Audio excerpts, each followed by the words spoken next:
The following is the class on Bhagavad Gita as it is, Chapter 4, Text number 25, given by His Divine Grace A.C. Bhaktivedanta Swami Prabhupada, recorded on 14th April 1974 in Bombay. Shri Gurun Vaishnava. Translation. Some yogis perfectly worship the demigods by offering different sacrifices to them, and some of them offer sacrifices in the fire of the Supreme Brahma. There are different types of yajna,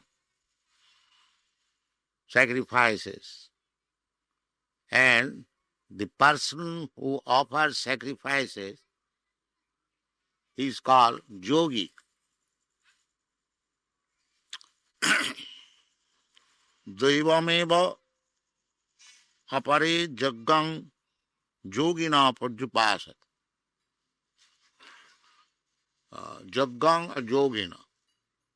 Generally, the Vedas are divided into three types of yajna: karmakanda, jnanakanda, and upasanakanda. Generally, the yajnas are performed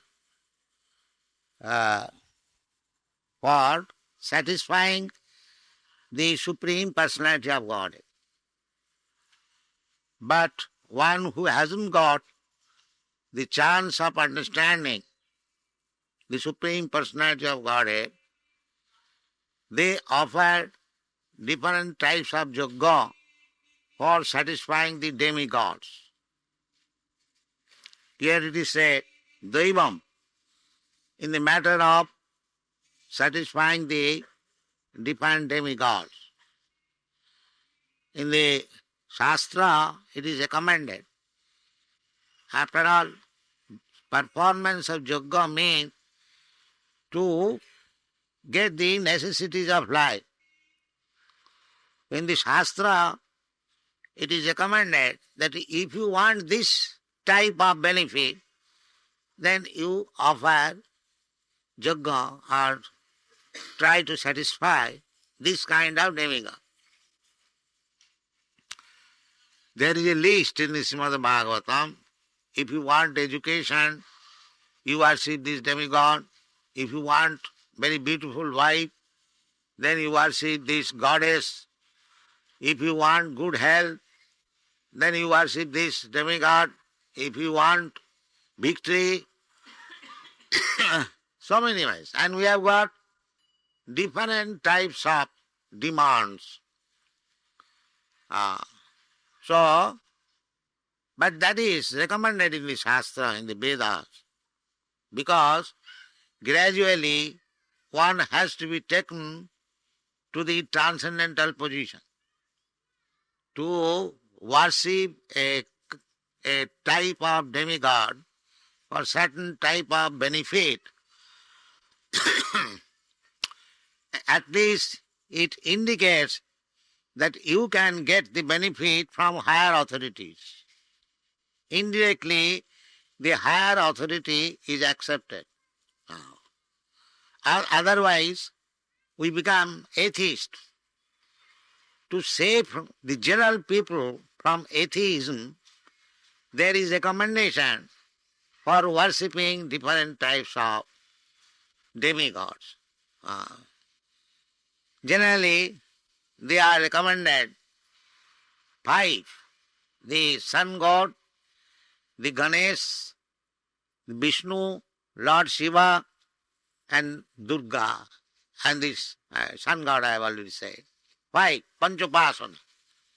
5, the sun god, the Ganesh, and the Durga, Devi, then Lord Shiva, and then Vishnu. This is also gradual evolutionary.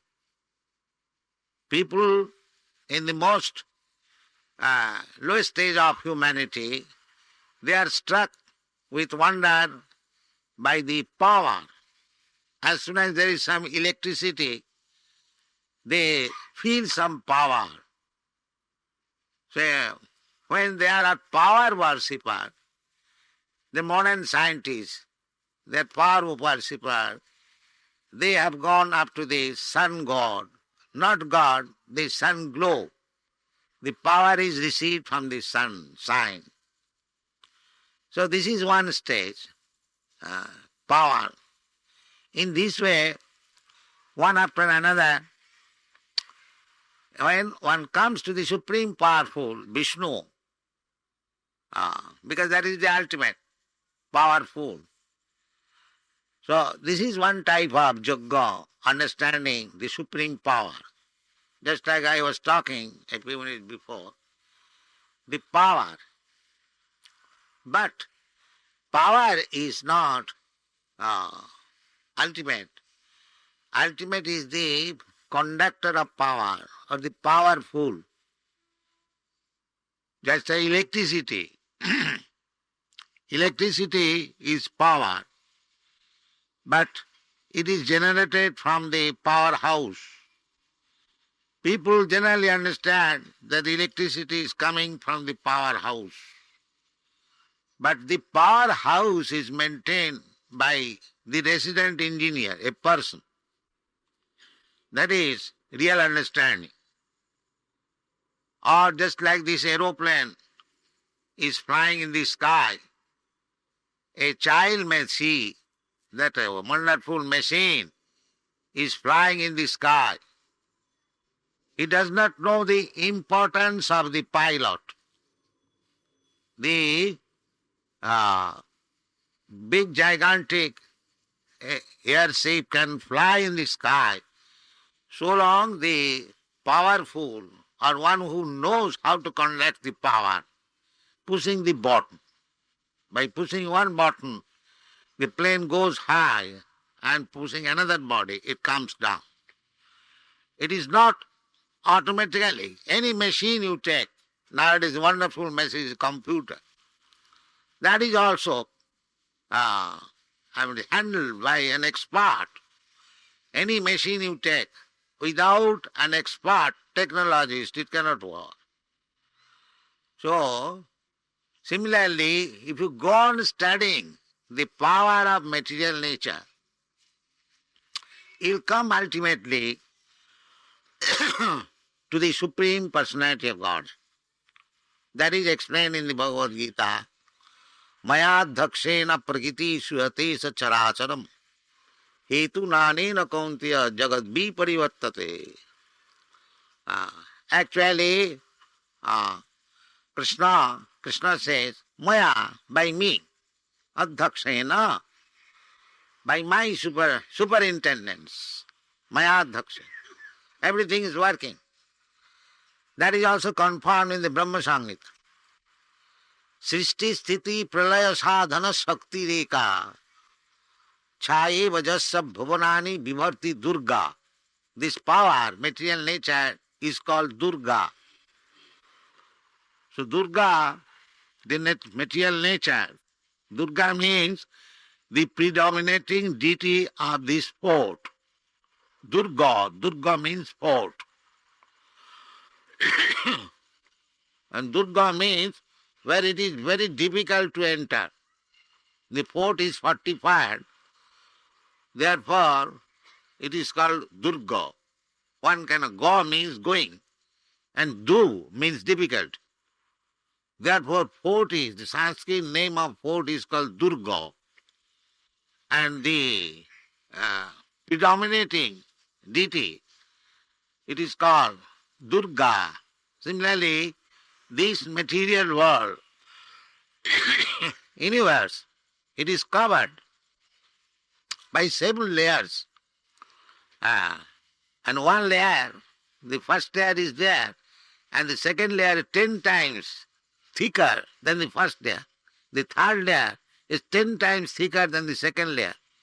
In this way, this universe is covered tight, very fortified, and there are innumerable universes. They're clustered together. And all these universes together is called the material world. And this is a very fortified place. And the predominating deity of this material world, Sisti Sthiti Pralaya Sadhana Shakti Rekha. There is a power that is called Durga. Sisti Sthiti Pralaya Sadhana Shakti Rekha. Chaye Vajasab Bhavanani Vibharti Durga. Ichhalu Rupamapi Jasahi Chestate Sa. Although this Durga is so powerful that she can create, she can maintain, and she can dissolve the whole cosmic manifestation. It is so powerful. At any moment, it can dissolve. But she is working just like Chayeva. Chaya means shadow. Just like you have your head, and here is the shadow.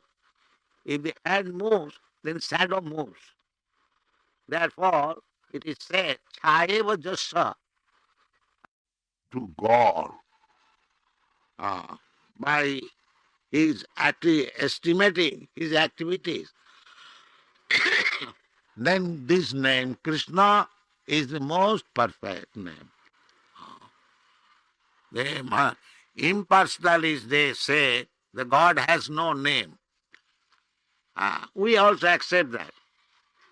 God has no name, but his name is given. There are Vishnu Sahasra name, thousands of names.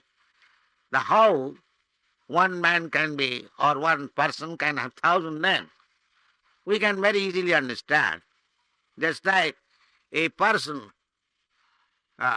working as High Court judge, here there he is addressed, my Lord.